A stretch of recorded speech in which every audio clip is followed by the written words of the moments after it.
कथेचा हा भाग समजून घेण्यासाठी मागचा भाग नक्की ऐका. ते सर्व रडत रडत गुडघ्यावर बसतात आणि मान झुकवून दया मागत म्हणतात, आम्हाला इतकी मोठी शिक्षा देऊ नका. आम्हाला आमच्या चुकीची जाणीव आहे. कृपया आम्हाला माफ करा, पण अशी शिक्षा नको. त्यांचं बोलणं ऐकून रिवांश वेड्यागत हसू लागतो आणि म्हणतो, जेव्हा चुकीची जाणीव असते तेव्हा शिक्षा मिळालीच पाहिजे. कारण तुम्ही त्या व्यक्तीकडे पाहण्याची हिंमत केली आहे, ज्याच्यावर मी सूर्याची सावली सुद्धा पडू देत नाही. So start. We don't have time, otherwise I will help you all. हे ऐकून ते सगळे घाबरून नाही असं मान हलवतात आणि पळत जाऊन एका केमिकल स्टोअरमध्ये जातात. तिथे एवढे धोकादायक रसायने होती की माणसाने फक्त स्पर्श केला तरी त्याची त्वचासुद्धा विरघळेल. ते सगळे रडत थरथरत्या हातांनी एक एक ॲसिड हातात घेतात आणि रिवांसमोर उभे राहतात, त्याच्याकडे पाहत, हीच आशा करत की कदाचित तो दया दाखवेल. पण रिवांश आपल्या भयावह डोळ्यांनी त्यांच्याकडे पाहत जोरात ओरडतो, माझं तोंड काय पाहताय? सुरू करा. माझ्याकडे एवढा वेळ नाही की मी तुमच्यावर पूर्ण दिवस वाया घालवू. ज्यामुळे सगळे स्टाफ पूर्णपणे घाबरून जातात आणि क्षणाचाही विलंब न करता ते सर्व तात्काळ त्या ॲसिड आपल्या डोळ्यात ओततात. त्या क्षणी संपूर्ण वार्डमध्ये त्यांची भयानक किंकाळी घुमू लागते. त्यांच्या आवाजात एवढं वेदनेचं दुःख भरलेलं असतं की ऐकणाऱ्याची ही रूह थरथरू लागेल. पण त्यांचा आवाज वार्डच्या बाहेर जाणं शक्य नव्हतं, कारण संपूर्ण वार्ड साऊंड प्रूफ होता. ते सगळे वेदनेने ओरडत जमिनीवर तडफडत आक्रोश करत होते. रिवांश एका हैवानासारखा त्यांना तडफडताना पाहून डेव्हिल स्माईल करतो आणि आपल्या असिस्टंट ऋषीकडे पाहून म्हणतो, हा सगळा मेस साफ कर. इतकं म्हणत तो तिथून निघून जातो. वार्डच्या आत सिया म्हणजेच क्रियांशीला शुद्ध येताच ती स्वतःला तिथे एकटीच पाहते. ती छताकडे पाहत मनात विचार करते, त्याने तर म्हटलं होतं की मला फक्त त्या नंबर प्लेट असलेल्या गाडीसमोर जाऊन अपघात करायचा आहे आणि मग ते लोक मला क्रियांशीच्या घरी पोहोचवतील. पण इथे तर कोणीच नाही. असं वाटतंय की ते फक्त मला हॉस्पिटलमध्ये सोडून गेले. कुठे असं तर नाही ना की त्या लोकांना क्रियांशी जिवंत आहे की मेली आहे याचाही फरक नाही. सिया हे सगळं विचार करताना तिच्या चेहऱ्यावर निरनिराळे एक्सप्रेशन्स दिसत होते आणि त्या सगळ्या एक्सप्रेशन्समध्ये ती खूपच क्यूट दिसत होती. तिला काहीच माहिती नव्हतं की कोणीतरी त्याच खोलीत शांतपणे बसून तिच्याकडे खूप इंटेन्स नजरेने पाहत होतं. सिया अजूनही विचारात गुंतलेली असते. तेवढ्यात तिच्या कानांवर एक थंड आणि धोकादायक आवाज आदळतो, कॉटन कँडी, तुला शुद्ध आली वाटतं. हा आवाज ऐकून का कोण जाणे सिया आतून थरथरते, पण चेहऱ्यावर काल्म एक्सप्रेशन ठेवत ती रिवांशकडे पाहते आणि मनात म्हणते, हे काय नाव आहे, कॉटन कँडी? आपण कोण? ती रिवांशकडे पाहत विचारते. रिवांशला तिच्या तोंडून हा प्रश्न ऐकताच त्याच्या चेहऱ्याचे हावभाव एकदम डार्क होतात आणि तो क्रियांशीच्या अगदी चेहऱ्याजवळ येतो. वायफी, हा काय प्रश्न आहे? तू मला विसरलीस कशी? रिवांशच्या बोलण्याचा स्वर इतका धोकादायक होता की क्रियांशी नकळतच बेडवर थोडी सरकत बेडच्या टोकाकडे येते आणि मोठ्या हिमतीने म्हणते, पहा अंकल, मी खरंच तुम्हाला ओळखत नाही. तुम्ही कोण आहात? क्रियांशीच्या या बोलण्यावर रिवांश तिला घुरून बघतो आणि अचानक तिच्या हातांना पकडून तिला स्वतःजवळ ओढतो. तिच्या डोळ्यात बघत तो म्हणतो, हा प्रश्न तू तुझ्या गळ्यातल्या मंगळसूत्राला का नाही विचारत, किंवा त्या बोटातल्या वेडिंग रिंगला? क्रियांशी त्याचं बोलणं ऐकून गोंधळते आणि म्हणते, तुम्ही काय म्हणताय? रिवांश तिच्या बोटांशी खेळत म्हणतो, हेच की तू माझी बायको आहेस आणि मी तुझा नवरा, आणि कोणती बायको आपल्या नवऱ्याला विसरते का? असं म्हणत तो तिच्या बोटांवर जोर देतो. त्यामुळे क्रियांशीच्या बोटांमध्ये दुखायला लागतं. ती आपले हात सोडवत म्हणते, माझे हात सोडा, मला दुखतंय. तेवढ्यात तिथे ती महिला डॉक्टर येते जी क्रियांशीवर उपचार करत होती. रिवांश त्या डॉक्टरला पाहताच रागावून म्हणतो, तपासा हिला काय झालं आहे आणि ही मला का ओळखत नाही. डॉक्टर भीतीने क्रियांशीला तपासते आणि 1-2 प्रश्न विचारल्यानंतर मोठ्या धाडसाने रिवांशकडे पाहते आणि म्हणते, डोक्याला लागलेल्या मारामुळे यांची स्मृती गेली आहे. रिवांश ऐकताच त्याच्या अंगातून एक भयंकर आभा बाहेर येते. तो डॉक्टरकडे रागाने पाहत म्हणतो, जर तुला तुझं प्राण वाचवायचं असेल तर काहीही करून हिची स्मृती परत आण, नाहीतर मी तुला आणि तुझ्या संपूर्ण कुटुंबालाही मृत्यूच्या कुशीत झोपवीन. डॉक्टर हे ऐकून गुडघ्यावर बसते, रडत रडत हात जोडते आणि म्हणते, हे अशक्य आहे. मी 1 दिवसात हे करू शकत नाही, पण मी वचन देते, मी माझं पूर्ण प्रयत्न करेन मॅडमची आठवण परत आणण्यासाठी. कृपया मला सोडा. सिया रागाने डोळे बंद करते आणि मनात म्हणते, व्हाय दिव्या, व्हाय, का केलंस असं? का फेकलंस मला दुसऱ्या दलदलीत? हे सारा विचार करून तिचं डोकंच सटकलेलं होतं.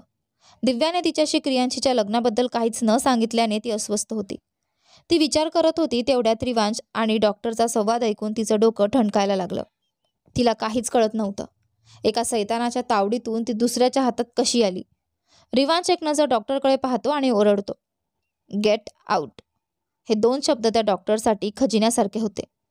ती क्रियांशीकडे एक नजर टाकते आणि मग लगेच तिथून निघून जाते. तिच्या जाताच रिवांश क्रियांशीच्या जवळ येतो आणि तिचा जबडा पकडून जोरात दाबत म्हणतो, तुला मला विसरायची हिंमतच कशी झाली? त्यांचं बोलणं ऐकून सिया मनात म्हणते, हिंमत? बरं, यात हिंमत लागते का? तू लक्षात असता तर विसरलेच नसते मी तुला अंकल. मी आधीच सांगितलं होतं तुला. चुकूनही मला विसरण्याची चूक करू नकोस, नाहीतर शिक्षा फारच भयंकर होईल. पण तू तरीही विसरलीच. माझ्या पावलांचा आवाजही ओळखला नाहीस. आता सांग, तुला काय शिक्षा दिली पाहिजे? काय अँटिक माणूस आहे हा? कोण स्वतःच्या शिक्षेचा निर्णय विचारतो का? ती मनातच म्हणत होती.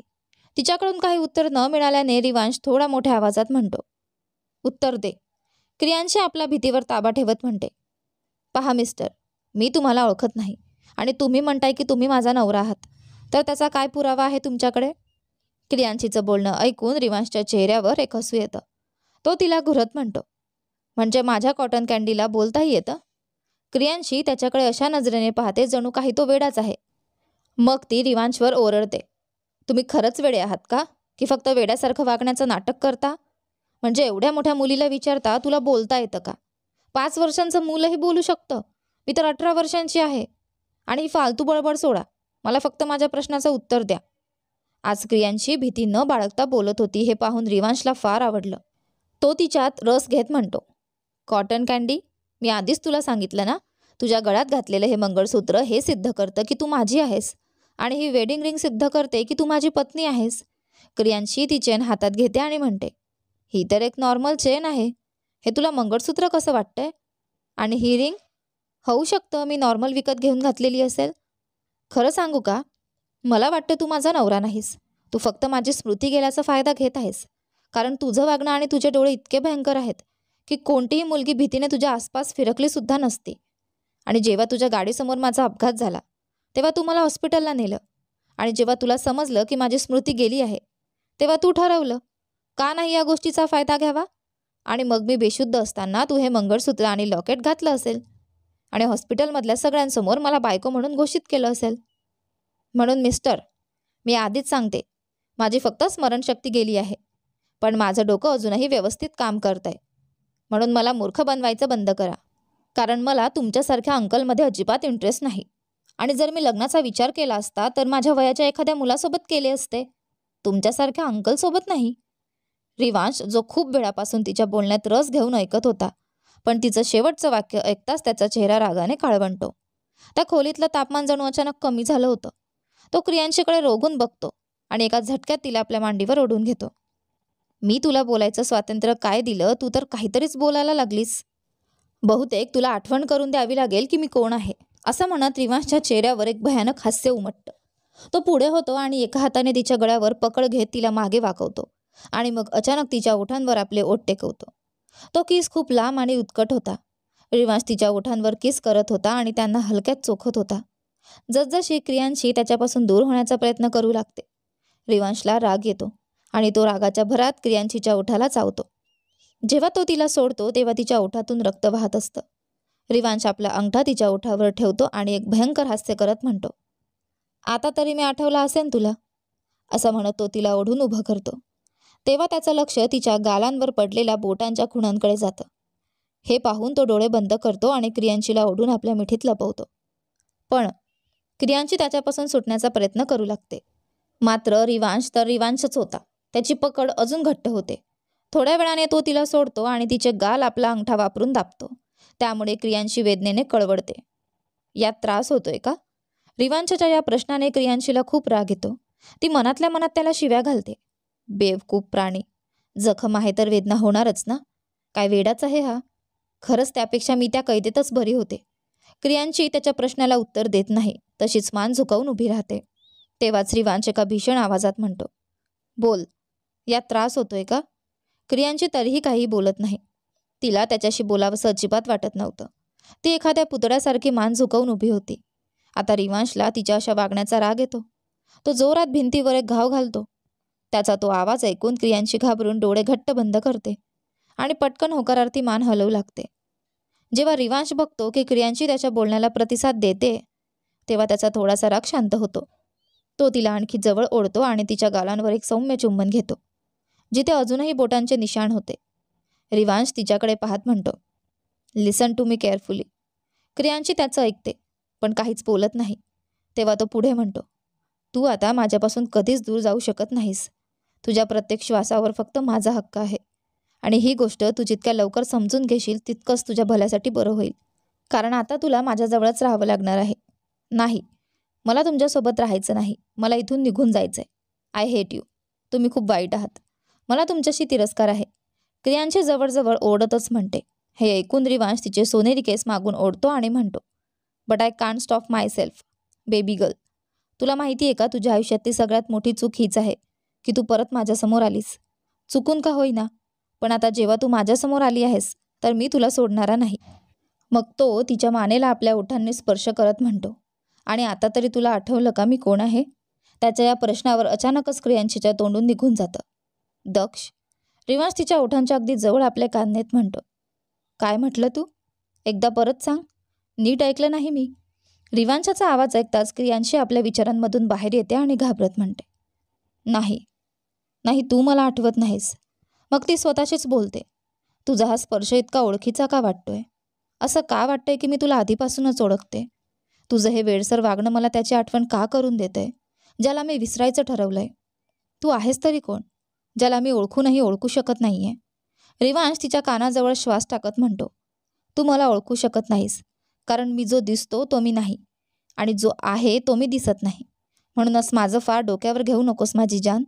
असं म्हणत तो तिच्या कपडावर एक किस घेतो. मग मागून तिला आपल्या बाहूमध्ये घट्ट धरतो. त्या स्पर्शाचा भास होताच क्रियांशी घाबरून जाते. तेवढ्यात रिवांश आपला हात क्रियांशीच्या पोटावर ठेवतो आणि आपलं डोकं तिच्या खांद्यावर टेकवतो. कॉटन कँडी, मी तुला शेवटचं एक संधी देतोय. माझ्या प्रेमाला समजून घे. समजलीस तर बरं, नाहीतर मग मी माझ्या पद्धतीने तुला समजावून सांगेन. असं म्हणत तो आपले दात तिच्या खांद्यावर खोचतो, ज्यामुळे क्रियांशीच्या तोंडातून किंकाळी निघते आणि डोळ्यांतून अश्रू येतात. क्रियांशी त्याचे हात आपल्या पोटावरून हटवण्याचा प्रयत्न करत म्हणते, सोडा मला, दुखतंय. आह, तुम्ही काय करताय? तिचा हा वेदनेचा आवाज ऐकून रिवांशीच्या चेहऱ्यावर एक शांत हास्य येतं. तो आपली पकड अजून घट्ट करत म्हणतो, माझ्या कॉटन कँडीला दुखतंय? माहिती आहे का तुला, मला पण असंच दुखलं होतं जेव्हा तू मला सोडून गेलीस. आपण एकमेकांना वचन दिलं होतं ना की आपण एकमेकांची साथ कधीच सोडणार नाही. मग तू तुझं वचन कसं विसरलीस? हे बोलत असताना रिवांश खूपच रागात दिसतो. क्रियांशी भीतीने डोळे घट्ट मिटून घेते आणि ओठ चावून आपला त्रास कमी करायचा प्रयत्न करते. आह, सोडा ना, दुखतंय. प्लीज, तुम्ही हे काय करताय? रिवांश शांत स्वरात म्हणतो, दुखतंय? किती दुखतंय? माझ्या बाळा, मला सांग ना, किती? किती दुखतंय? हे सगळं तो अगदी एखाद्या सायकोसारखं बोलतो. पूर्णपणे वेडसर वाटत होता. क्रियांशी त्याच्या वागणुकीने आतून हादरून जाते.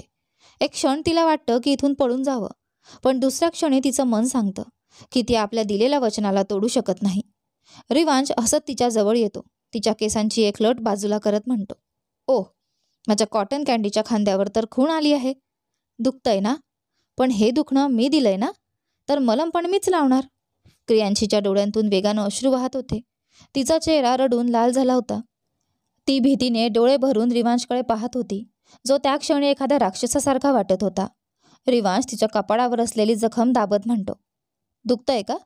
रिवांशचा थंड आवाज ऐकून क्रियांशी त्याच्या काळ्याभोर डोळ्यात पाहत हळूच नकारार्थी मान हलवते. हे पाहून रिवांश विचित्र पद्धतीने हसतो आणि तिचा हात हळूवार हेलवत म्हणतो, चला मग लवकर उठ, आपल्याला आता घरीसुद्धा जायचंय ना. पण क्रियांशी आपल्या जागेवरून जराही हलली नव्हती. हे पाहून रिवांश तिच्याकडे रागाने टक लावून पाहतो आणि म्हणतो, जान, उठ, नाहीतर या हॉस्पिटलमध्ये जितके लोक आहेत ना, सगळ्यांना मी ठार मारून टाकेन. रिवांशचं हे वाक्य ऐकून क्रियांशी डोळे बंद करते आणि तिच्या डोळ्यांतून अश्रू वाहू लागतात. ती हळूच उठते आणि रिवांश समोर येऊन उभी राहते. रिवांश तिच्याकडे रागाने पाहतो आणि आपल्या चेहऱ्यावर एक सैतानी हसू आणत तिच्या खांद्यावरून बाजूने जोरात पकडतो. क्रियांशी त्याच्या या वागणुकीवर काही बोलू शकत नाही. फक्त हाताची मूठ घट्ट बांधते आणि नजर खाली झुकवते. रिवांश कोणतीही पूर्वसूचना न देता तिला आपल्या कुशीत उचलतो आणि तिथून निघतो. नंतर एखाद्या चांगल्या नवऱ्याप्रमाणे गाडीचं दार तिच्यासाठी उघडतो. क्रियांशी शांतपणे आत जाऊन बसते पण तिच्या डोळ्यांतून सतत अश्रू वाहत असतात. काही वेळातच त्यांची गाडी शहराच्या थोड्या बाहेर एका मोठ्या गेटमधून आत प्रवेश करते. समोर एक भव्य बंगल्याचं दृश्य असतं. गाडी बंगल्याच्या दरवाजापाशी थांबताच एक नोकर धावत येतो आणि पटकन गाडीचं दार उघडतो. रिवांश तिथून निघून थेट आपल्या कारमध्ये बसतो आणि आपल्या मेन्शनकडे रवाना होतो. त्याच्या गाडीच्या पुढे आणि मागे एकूण 5 गाड्या असतात, ज्या त्याच्या बॉडीगार्ड्सच्या असतात. थोड्याच वेळात ती गाडी एका भव्य मॅन्शनच्या समोर येऊन थांबते, एका मोठ्या लोखंडी गेटजवळ. त्या गेटवर एका राजेशाही पद्धतीने मोठ्या अक्षरात लिहिलं असतं, हाऊस ऑफ रायचन्स. तो लोखंडी गेट इलेक्ट्रॉनिक बटनाने उघडला जातो. गेट लवकरच उघडतो आणि गाडी थेट मेन्शनच्या मुख्य गेटमधून आत जाते. आजचं दृश्य फारच भव्य असतं. समोर एक मोठं मेन्शन, ज्या जमिनीवर ते उभे होतं ती जागा खूपच मोठी होती. मेन्शनच्या 4ही बाजूने सुंदर बाग होती. त्या बागेत हिरवेगार झाडं, झुडपं आणि असंख्य रंगीबेरंगी फुलं लावलेली होती. त्या झाडांमध्ये आणि फुलांमध्ये लाईट्स लावलेले होते, जे संपूर्ण गार्डन उजळून टाकत होते. बागेच्या उजव्या बाजूला एक मोठा गोलाकार स्विमिंग पूल होता. मेन्शनच्या 4ही बाजूंना गार्ड्स तैनात होते, त्या मेन्शनची देखभाल करण्यासाठी. ते मेन्शन जितकं बाहेरून सुंदर होतं तितकंच आतून देखील. त्याची शान कुठल्याही राजा महाराजाच्या राजवाड्यापेक्षा कमी नव्हती. ड्रायव्हर गाडीचं दार उघडतो. रिवांश क्रियांशीला घेऊन गाडीतून उतरतो आणि थेट तिचा हात पकडून आत नेतो. तेवढ्यात हॉलमध्ये त्याची संपूर्ण फॅमिली उभी असते. सगळे रिवांशला पाहून क्षणभर खूप आनंदी होतात. पण जसं त्यांच्या नजरेत रिवांशच्या मागून येणारी एक मुलगी पडते, ते सगळे डोळे मोठे करून तिच्याकडे पाहायला लागतात. तर चला, थोडक्यात या कुटुंबाविषयी जाणून घेऊया. वाणी रायचंद, रिवांशची आजी. राघव रायचंद, रिवांशचे काका. शीना रायचंद, राघवजींची पत्नी. राघव आणि शीना यांना स्वतःची मुलं नाहीत, पण तरीही शीना प्रॉपर्टीमध्ये वाटा हवा आहे, जेणेकरून ती तिच्या भाचीच्या नावावर करू शकेल. पण वाणी रायचंद कधीच तिचं म्हणणं ऐकत नाही, म्हणून तिने नवीन योजना आखली आहे.